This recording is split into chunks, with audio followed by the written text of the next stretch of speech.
ఇన్నేళ్ళు ఎలగబెట్టావు సంజయ్ గారు, ఇప్పుడేం ఎలగబెడతారు? ఆయన 7 ఏళ్ళుగా ఉన్నాడు కదా పార్లమెంట్ సభ్యుడిగా. ఏం ఎలగబెట్టారు 7 ఏళ్ళ నుంచి? నేను బీజేపీ పార్లమెంట్ సభ్యులకి, నాయకులకి సూటిగా మీ ద్వారా అడుగుతా ఉన్నాను. ఏం కేంద్రం నుంచి ఏ ఒక్క ప్రాజెక్టు తెచ్చినట్టు దాఖలాలు చూపిస్తే హ్యాబిట్స్ నరేటివ్ మీద డిబేట్ పెట్టుకుందాం. మీరు కేంద్రం నుంచి ఎన్ని నిధులు తెచ్చారు, ఎన్ని ప్రాజెక్టులు తెచ్చారు, మేము రాష్ట్రంలో ఎన్ని ప్రాజెక్టులు తెచ్చాము, గతంలో యూపీఏ ప్రభుత్వం ఏమేమి తెచ్చాము, మీరేం తెచ్చారు, డిబేట్ పెట్టుకుందాం. చేతకాని మంత్రులు, చేతకాని పార్లమెంట్ సభ్యులు ప్రాజెక్టులు తేవడానికి చేత కాదు, నిధులు తేవడానికి చేత కాదు, బడ్జెట్ ₹1 పెట్టించే స్తోమత లేదు.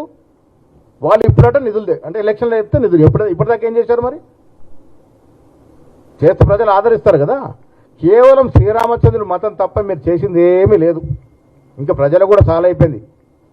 శ్రీరాముడు చెప్పించే ప్రజలు కూడా విని ఇంకా మీరేం చేస్తారని ఆయన అడుగుతున్నారు. దేవుడు ఉంటాడు సంజయ్ గారు.